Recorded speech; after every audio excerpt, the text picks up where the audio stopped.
Hello and welcome to this video where I talk about what causes type 2 diabetes.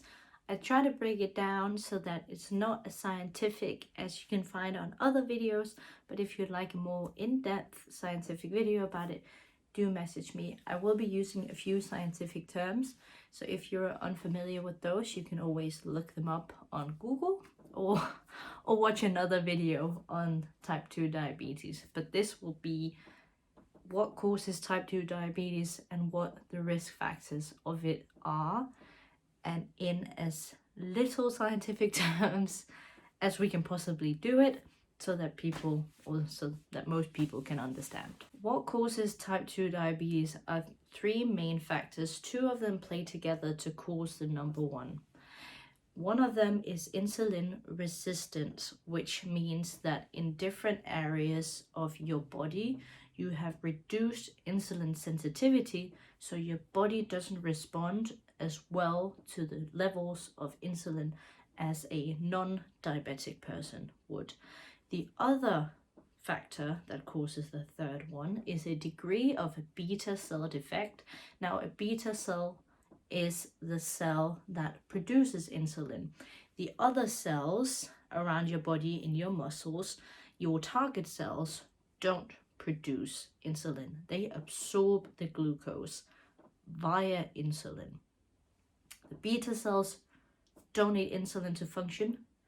They just absorb the glucose, spit out insulin. All right. The third one with these two combined will provide a higher fasting level glucose, which can be measured by the method of using a blood glucose test that's called HB1AC. It's a long-term blood glucose level, and it will roughly measure how high or how low your blood glucose have been the past 120 days. This is a great way to look at where you're at, and if you're high, you might be at risk of developing type 2 diabetes. I'm going to cover the little bit scientific of how the insulin resistance and the beta cell plays together. If you're not interested in that or don't need to do it, you can just skip ahead, but if you're interested, it is here. But again, it won't be as in-depth as you might find in other biochemistry videos, but I will take the general scientific.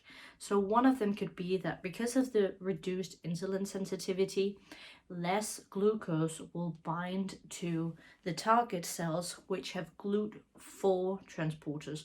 GLUT4 transporters have or need to have insulin in order to absorb glucose. So insulin attaches itself to alpha site and then creates this chain reaction where B site then changes shape, and then a lot of things happen, and then boop, the GLUT4 transporter comes up to the edge of the cell membrane and absorbs the glucose.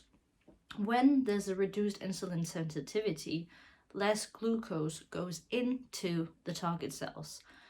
When this happens, there is more glucose in the bloodstream, and then the body says to itself, hey, there's more glucose in the bloodstream.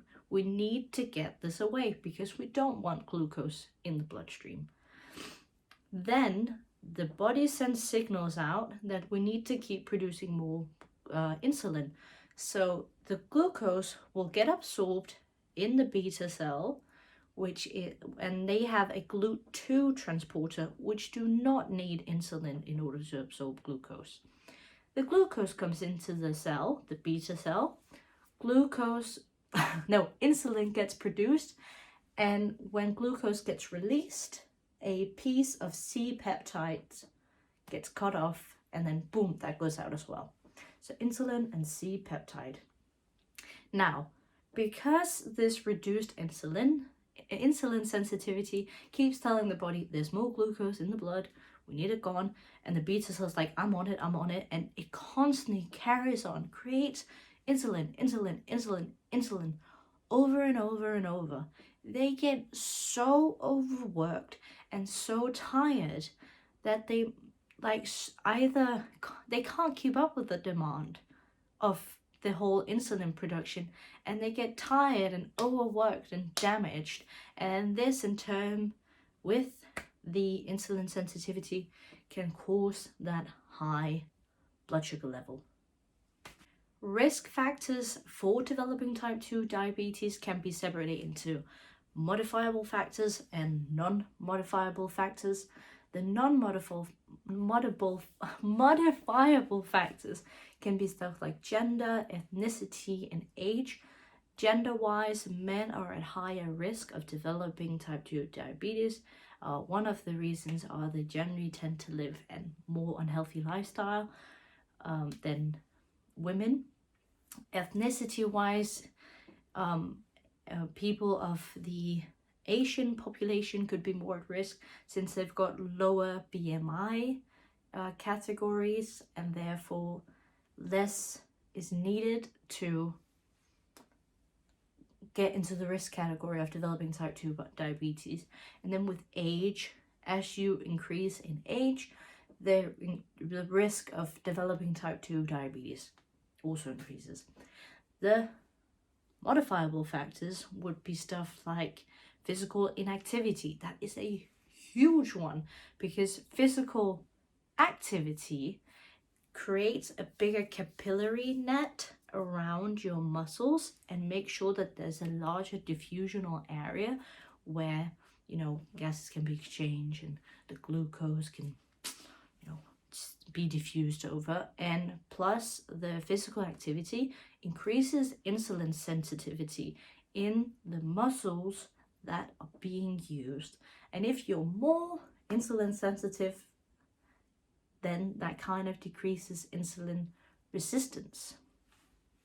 So there's another one, that just being physical active, adhering by WHO's recommendations would be a good place to start, or just taking the stairs instead of the elevator or the bike to work. Another modifiable factor could be such as weight. If you are overweight or you are extremely overweight, also known as obese, you are at higher risk. Of course, if you start to lose weight, you will decrease your risk of developing type 2 diabetes. Another could be your lipid profile in the blood, or it could be if you've been pregnant or you are pregnant and you develop pregnancy diabetes, then you're also at risk of developing pregnancy diabetes. Oh, you're also at risk of developing type 2 diabetes. This goes to say that it's only for women. Then if you have a large amount of energy intake with a low energy output, so you eat more than you burn, or that's the simplest way of putting it, then you're also at risk of developing type 2 diabetes. If you have type 2 diabetes, there are two categories of things that you might develop. One of them is microvascular complications and one of them is macrovascular complications. They're split into these two categories because it refers to how large the artery affected is. So the micro is in the tiny arteries, and the macro are the big arteries. So if we're talking macrovascular complications, we're talking about stuff like arteriosclerosis, which I will cover in a different video, but it's essentially just plaque in the arteries, and that will reduce the artery, and then maybe in the end it'll shut completely, or maybe it'll just be really tiny for the rest of your life. And if it's really tiny, it comes with complications like raised heart rate, which is also known as hypertension, and just pain during physical activity. And if it's completely shut, well, that's a heart attack or a blood clot, depending on where in the body it is. If it's in the heart, major, you can die. If it's in the brain, you can die as well. If it's in the leg, you have more time to react, but there might be some really horrible complications from having a blood clot in your leg. Stuff like if you have plaque in your arteries around the heart, that can rip and then go somewhere else. So it could go to your lungs, and then you could get a blood clot there. So all kinds of horrible things. It can literally show up anywhere, which is horrendous, but that's what the body does. Sometimes it works for the good, sometimes it works for the better. Oh, not better, for the worse. I meant worse. Then the microvascular complication would be stuff like affecting your nerves. This refers to all of the nerves, automatic or outside of the central nervous system. Yeah, and that can affect it that you can't feel like you're not as sensitive to touch. So maybe you can't feel like I'm doing this. Maybe you can only feel I'm doing that, you know? So it feels like I'm doing this when I'm actually doing that.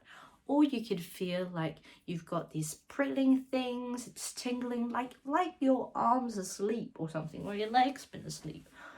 You can have that constantly. You can feel pain as well, or you can get what's called diabetes foot. Diabetes foot is when you, let's say you have a stone in your shoe, and because you've got reduced ability to feel, you can't feel the stone in the shoe, and the shoe keeps nagging away at the foot, and it creates a wound. Because you don't notice the wound,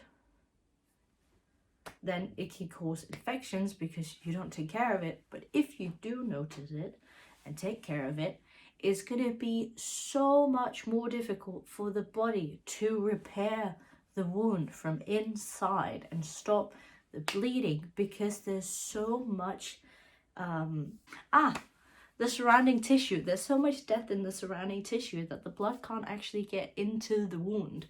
So by that, there's so much tissue death that your body can't go down and repair it. So that could lead to amputation. So if you've got diabetes, do really take care of your feet and get some proper footwear. Another one could be in terms of your eyes. So the beta glucose goes through the capillaries, blah, blah, blah. And then when they get up to the eye, the blood glucose, or the beta glucose, diffuses out with the plasma. And then the plasma and protein and glucose will start to, distribute itself around the eyes. And this will then in turn cause like spots around your vision, or maybe block your vision completely. So you can have sight impairment.